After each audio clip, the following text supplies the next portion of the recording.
Australia के Sydney शहर में सिडनी अंतर्राष्ट्रीय सम्मेलन केंद्र में 3 से 8 नवंबर तक आयोजित किए जा रहे 67वें राष्ट्रमंडल संसदीय सम्मेलन को आज हिमाचल प्रदेश विधानसभा अध्यक्ष कुलदीप सिंह पठानिया ने संबोधित किया। इस अवसर पर विधानसभा उपाध्यक्ष विनय कुमार भी उपस्थित थे। गौरतलब है कि इस सम्मेलन में देश दुनिया के सैकड़ों जनप्रतिनिधि, जिनमें अधिकतर संबंधित राज्यों के पीठासीन व उप पीठासीन अधिकारी भाग ले रहे हैं। कुलदीप पठानिया ने आज अपने जोशीले अंदाज में पहले ही सत्र में चयनित विषय, बैच मार्किंग, मानक और दिशा निर्देश, सर्वोत्तम अभ्यास को अपनाने में माध्यम से संसद की संस्था के मजबूत करने विषय पर अपना संबोधन दिया तथा सत्र संचालक के साथ इस विषय पर परस्पर चर्चा भी की। उन्होंने कहा कि बैच मॉर्निंग, मानकों और दिशा निर्देशों के माध्यम से संसद की संस्था को मजबूत करने में सर्वोत्तम प्रथाओं को अपनाना शामिल है, जो विधायी प्रभावशीलता, पारदर्शिता, जवाबदेही और सार्वजनिक भागीदारी को बढ़ाते हैं। हमारी संसदीय शासन प्रणाली में अध्यक्ष सभापति की भूमिका बहुत महत्वपूर्ण है, क्योंकि अध्यक्ष सभापति के पास जबरदस्त शक्तियां होती हैं और साथ ही बड़ी जिम्मेदारियां भी निहित हैं। पठानिया ने कहा कि हालांकि इन महत्वपूर्ण भूमिकाओं को प्रभावी ढंग से पूरा करने के लिए संसदों को लेकर विकसित होना चाहिए, सर्वोत्तम प्रथाओं को अपनाना चाहिए, जो उनको घटकों की आवश्यकताओं के प्रति उनकी कार्यक्षमता और जवाबदेही को बढ़ाए। You can't force them. You can't make any law, any policy for that purpose, because they have politics in the mind. They have to speak, and they have to address the assembly in the manner in which they like. You can't force them. Which are the principle? Because inside the parliament, you are free to express your viewpoint. There is no law in the universe which can control a person, a public representative, while speaking in the parliament or in the state legislature. He can insinuate also, he can accuse also, and you cannot draw any privilege against that also. And no court of law can take any action against that person also. This is a freedom inside the four wall of the house, which we are referring to, which we are talking of. If you speak something outside, it amounts to a slander. It may amount to a libel also, as we were discussing the social media also. Now we have amended our laws also.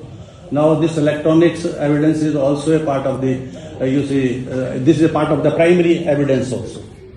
So in any case, the benchmarking can be dwelled by the individuals or the representatives, that they are being the representative of the democratic setup or the government or the government of the day or the government of the state. Then they are to speak for the welfare of the people, for the welfare of the state.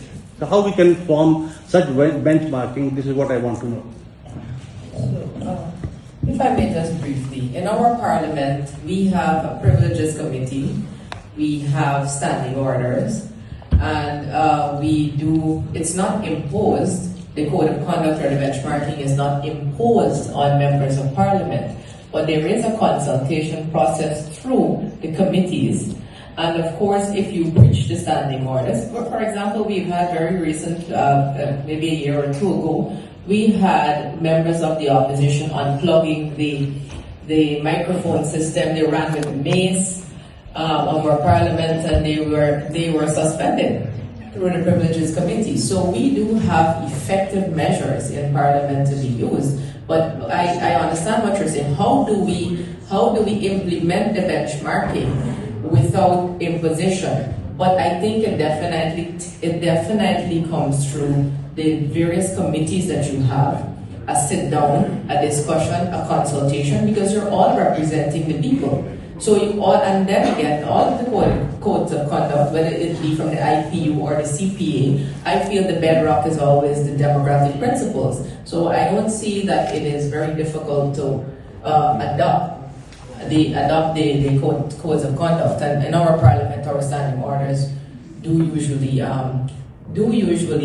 for example, if you have an opposition member who wishes to say something, the speaker will invoke the standing orders, and they have to withdraw that statement, and it's also stricken from the record. So it's not in our hands. It's not reflected. So you have those measures that can be taken. That's not reflected, but otherwise on the social media that can be displayed. Well, you can have the social media we have to control Again- otherwise, and that's why I'm saying that the Parliament is not the enforcing arm for social media. The Parliament, though, is very effective in passing legislation, and therefore legislation is the way that you can. To me, that is the most effective way to shut that down. So the enforcement arm will be the judiciary. The lady at the back.